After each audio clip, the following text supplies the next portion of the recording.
Hey there everybody, today we're going to learn how to build this super simple blaze cake machine so you can start generating all those blaze cakes with ease. And by the end you're going to see how you can even modify it to make it an even better machine. As better as you want. So let's get to it. So this is the basic machine. It's got two modules. It's got the module that creates the blaze cakes, as you can see right there, and it's got a module that's creating lava. Now this is the most minimal setup I would suggest using, but like I said, you can go bigger. So let's get into building this thing. Now first off, the blaze cake module. Here's all the material you're going to need, and a material list for all this will be in the description, as well as a schematic for easy building. So you're going to need 8 chests, you're going to need a smart chute, you're going to need a depot, a basin, a mechanical press, 3 hoppers, 1 clutch, 1 lever, and you're going to need some way to power it. I'm going to use a creative motor. You also need the ingredients to make the blaze cake base. Those are cinder, flour, sugar, and eggs. And you're going to want 1 blaze cake to set the filter on the smart chute. So with all that, let's get to building. Now we're going to start off by putting down a double chest. This is our drop off for all our blaze cakes, so the end point. Next, we're going to take a smart chute and put it right on top. And if we have a blaze cake already, let's go ahead and set that filter. Now, if you only want to collect blaze cake bases, don't put a filter here. Otherwise, put a filter here. Next, we're going to get a depot, put it on top of the smart chute, and we want to take a basin. Let's put one right next to the basin, just like that.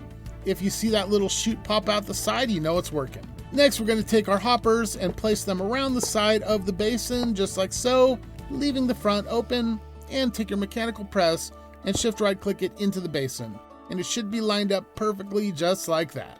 After that, we're going to take our final chests and we're going to put them on top of the hoppers like so. Next step, we're going to take a clutch, come to this middle chest and put it right there. And go ahead and take your lever, put it right there, and let's flip it so that the machine doesn't turn on right away because we don't need it just yet. And finally, attach your power source right there. The machine's done, but it needs ingredients. So let's go ahead. You're going to take your ingredients and you're going to fill each set of chests up with 1 ingredient type each.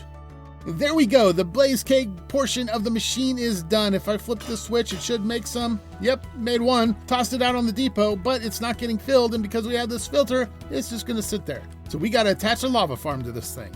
Now the lava farm, I am using a 7 cauldron lava farm. You can go as big as you want, and the bigger you go, the quicker the machine will produce. So definite benefits to going bigger, but for this system, this is what we need. We're going to need 1 spout, 2 mechanical pumps, 1 fluid tank, 3 fluid pipes, 2 shafts, 2 cogwheels, 7 cauldrons, 7 pointed dripstone, 7 dripstone blocks, 14 building blocks, and 7 buckets of lava on top. Once you got all your material, take your spout, come over to the depot and shift right click on top of it, and it should go in just like that. And this is going to be the start of the farm. After that, we want to take our mechanical pump, put it right there, take a fluid tank there, and our next pump right there. And you want to make sure the arrows are pointed towards the machine. Now the fluid tank, I am using just 1 fluid tank to keep it nice and simple and low cost, but you can make this tank as big as you want. Next, take your 3 fluid pipes and put them just like that. Then take your 7 cauldrons and decorate the side of that fluid pipe just like so. Next, take some temporary blocks and put 2 up there just like that, and use it to place your dripstone blocks just above the cauldron so there's a block of air in between, and go ahead and remove your temporary blocks. Then go ahead and take your pointed dripstone and put 1 on the bottom of each dripstone block. After that, you want to take your building blocks and you want to pretty much encase the dripstone on top so that it makes a bit of a trough.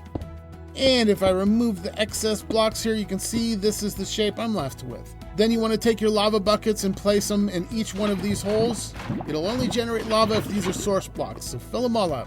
And now your lava farm is done, but you got to pull it into the machine still. So let's attach a shaft there, a cog there, and then how about another shaft and maybe 1 more cog. And with that, our machine should work. Now we know the lava farm works, so for the sake of the video, I'm going to go ahead and put lava in here.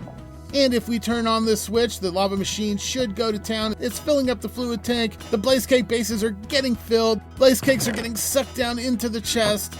And it is working all on its own perfectly. Great job building it. Something I suggest, you can even attach a sugarcane farm and a chicken egg farm to 2 of your chests here and make it super automated. But unfortunately, you do still have to collect cinder flour, so you gotta farm that netherrack. There's always going to be that. With this machine, you'll be making blaze cake magic in no time. And speaking of magic, have you seen the Wand of Symmetry from the Create mod? That thing's incredible. You can mine 8 times as fast, you can build 8 times as fast. It's insane for productivity. And if you want to use one but don't know how, I actually made a tutorial about it just last week and it's right there. So why don't you check it out? You might find you love that little thing. But as for now, thanks for watching my tutorial, everybody, and I'll see you next time. Later.